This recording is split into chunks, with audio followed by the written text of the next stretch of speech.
प्रिय मित्राणी, आज मैं फिर डॉक्टर कृष्णा चतुर्वेदी।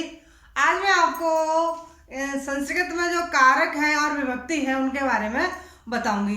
काफ़ी दिन बाद वीडियो बना रही हूँ, टाइम नहीं मिल पाया था किन्हीं कारणवश। तो आज मैं आपके फिर सामने उपस्थित हूँ और मैं आज आपको कर्ता और कारक के बारे में बताऊंगी। जैसे कि आप जानते हैं कि जो कर्ता होते हैं, पहले प्रश्न यही आता है कि कारक कितने हैं या विभक्ति कितनी है। तो आप 8 पढ़ते आए हैं, लेकिन 8 जो कारक नहीं माने गए हैं। आपके कारक 6 ही हैं संस्कृत में। मैं उसका प्रमाण भी दूंगी।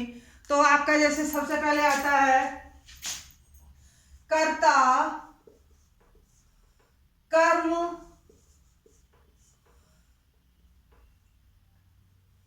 कर्ता, कर्म, करण, संप्रदान, अपादान, अधिकरण, अधिकरण। तो आपका 1 2 3 4 5 6 आपके जो संबंध है वो संबंध, और आपका 8वां आता है संबोधन। ये संस्कृत में नहीं माने जाते हैं, क्योंकि कर्ता का जो संबंध होता है वो क्रिया से होता है। संबंध से, जिसमें कर्ता का संबंध होगा, कर्ता जिसको करेगा, कर्ता को स्वतंत्र कर्ता कहा गया है, तो उसी के अनुसार आपके कारक माने जाएंगे। यानी जो आपका जो कारक है वो आपके 6 माने गए हैं। तो मैं आपको एक श्लोक के द्वारा बता सकती हूँ, एक सूत्र के द्वारा बता सकती हूँ। तो जो कारक होते हैं वो आपके 6 हैं। जिस तरह से पाणिनि ने बताया है कारकों की संख्या, कारकों की संख्या। तो देखिए, एक इसमें कर्ता कर्म च करणम, कर्ता कर्म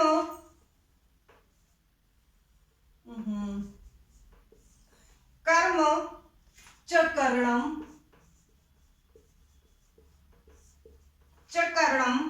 संप्रदान तथैव च, संप्रदान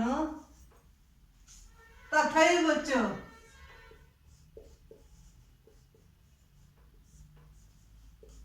तथैव च अपादाने अधिकरणे, अपादाने अधिकरणे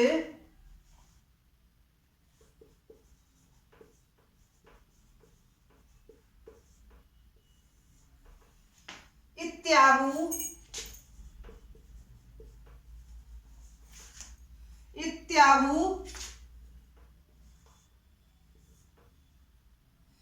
कारकाणि सट।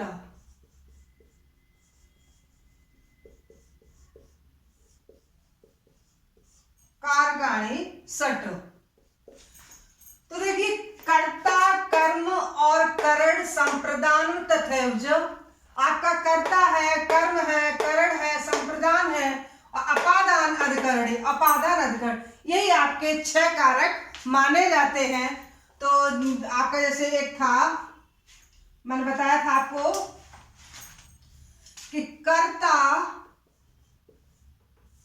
फिर दोबारा से देख लीजिए, कर्ता, नंबर 2 कर्म, नंबर 3 करण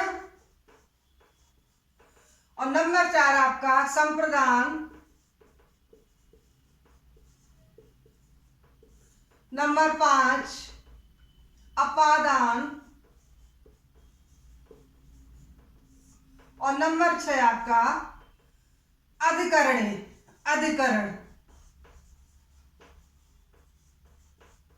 तो आपके 6 प्रश्न आता है कि कितने कारक हैं आपके, तो आप कारक 6 बताएंगे।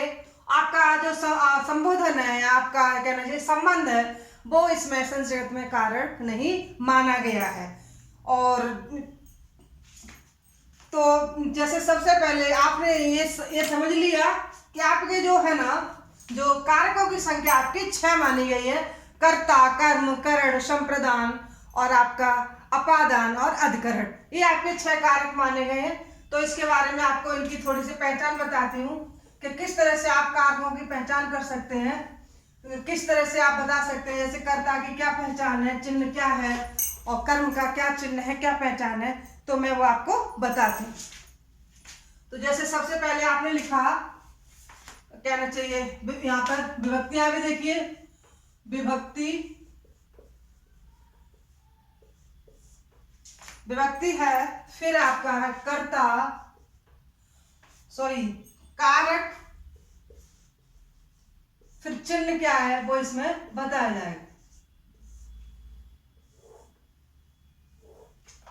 तो सबसे पहले प्रथमा विभक्ति, प्रथमा विभक्ति, प्रथमा विभक्ति में आपका सबसे पहले कर्ता, कर्ता ने, यानी जो भी कार्य किया जाएगा वो कर्ता के द्वारा ही किया जाएगा। और क्या किया जाएगा, कर्ता ने, द्वितीय में आएगी आपकी, आप समझ जाना विभक्ति का ये लिख रही हूं, कर्ता ने क्रिया को, कर्ता ने, इसका पहचान चिन्ह होगा क्रिया को। तृतीय में, तृतीय विभक्ति,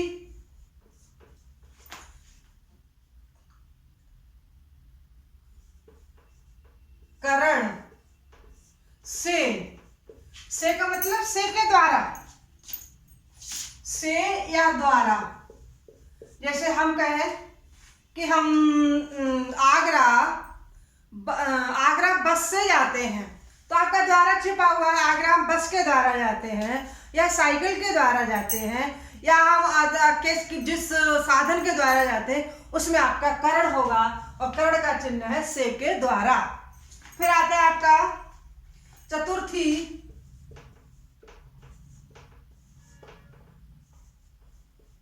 चतुर्थी विभक्ति, चतुर्थी व्यक्ति में आपका है संप्रदान,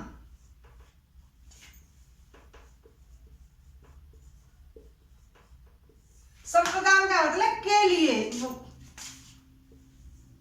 के लिए। अब जैसे मैं किसके लिए क्या करता हूं, जैसे मोहन राम को या राम के लिए पुस्तक खरीदता है, तो के लिए का मतलब है किसी से वो संप्रदान कर रहा है, मतलब किसी को वो चीज, जैसे मान लीजिए मोहन ने श्याम को पुस्तक दी, तो जो श्याम है वो आपका संप्रदान है, जिसको कोई चीज प्रदान की जा रही है, सम्मिस बराबर प्रदान माने प्रदान की जा रही है, जो किसी को वस्तु दी जा रही है, के लिए का मतलब किसी के लिए, तो उसमें आपका संप्रदान लगेगा। फिर आपका पंचमी में अपादान, सॉरी पंचमी विभक्ति,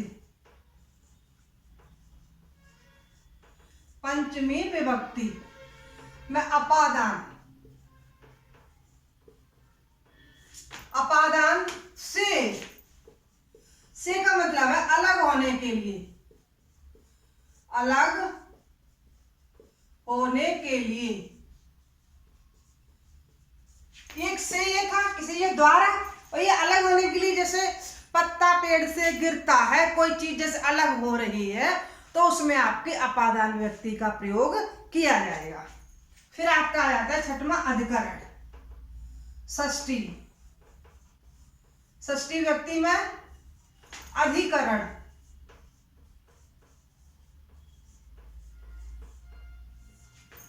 अधिकरण है जैसे मैं, पे, पर। जैसे आपका आता है कि मैं चटाई पर बैठा हूं, या मैं कहना चाहिए मैं कुर्सी पर बैठा हूं।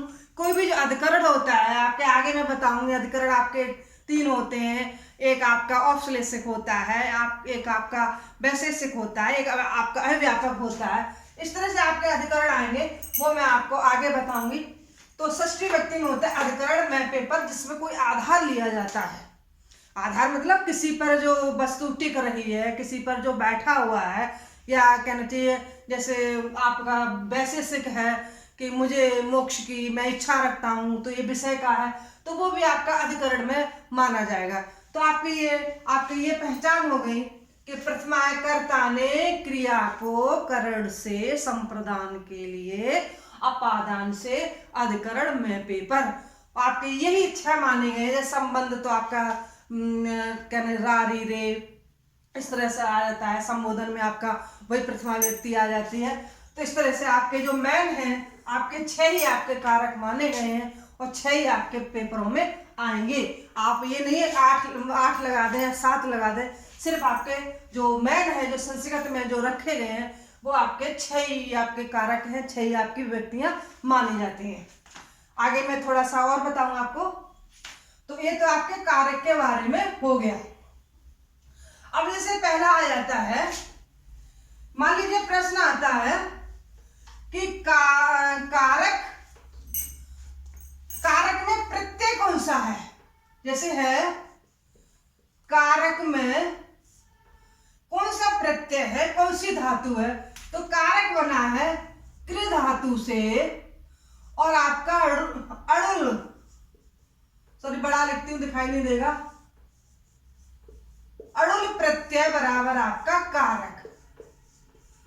तो जैसे प्रश्न आ जाए कारक में कौन सी धातु है, तो ये आपकी धातु है कृ धातु है, और आपका ये ऋण प्रत्यय है। तो एक प्रश्न तो आपका यही समझ जाता है कि आपके कारक में ऋण प्रत्यय है और कृ धातु, इन दोनों से मिलकर के आपका कारक बना है। और मैं आगे आपको कहना चाहिए, फिर आप जैसे सबसे पहले आप यही मान लीजिए कि कर्ता किसे कहते हैं। थोड़ा सा बताते हैं, फिर आगे की वीडियो में आपको बताऊंगी। आपसे मैं मतलब कहना चाह रही हूँ कि प्लीज हमारा वीडियो आप हमारा जरूर सब्सक्राइब किया करें और जरूर लाइक किया करें, जिससे मुझे थोड़ा सा प्रोत्साहन मिलता रहे और मैं आगे आपको इसी तरह से आपको आगे बढ़ाती रहूं, और आगे थोड़ा सा मैं और आगे आपकी वीडियो बना करके आपके पास भेजती रहूं। तो आप टॉपिक पर आ जाइए। तो जैसे पूछा जाए कर्ता कहते हैं, जैसे क्रियाकत्वम कारकम, जो क्रिया को करने वाला होता है वही कर्ता होता है। कर्ता स्वतंत्र होता है, जैसे कर्ता ही करने वाला, जैसे आपका जैसे गम धातु है तो कर्ता गम को करने वाला है, जैसे गच्छते है, गच्छता है, गच्छन्ति है। तो जो आपका कर्ता जैसे प्रथम पुरुष में कर्ता होगा तो क्रिया भी आपकी प्रथम पुरुष की ही होगी।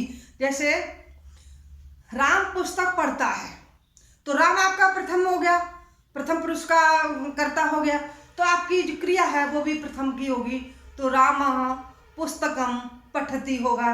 जैसा होता कि तुम पुस्तक पढ़ते हो, तुम पुस्तकम पठतः। तो देखिए आपकी कर्ता जैसे उसमें होगा, जैसे मान लीजिए हम में होगा, उत्तम पुरुष में कर्ता होगा, तो आपकी क्रिया भी उत्तम पुरुष की ही लगेगी। तो जिस कहने विभक्ति का कर्ता होगा उसी विभक्ति की क्रिया का भी प्रयोग माना जाएगा। तो आज के लिए इतना ही। आगे मैं आपको कर्ता है, कर्म है, करण है, उसके बारे में डेली एक वीडियो से आपको बताती रहूंगी। धन्यवाद।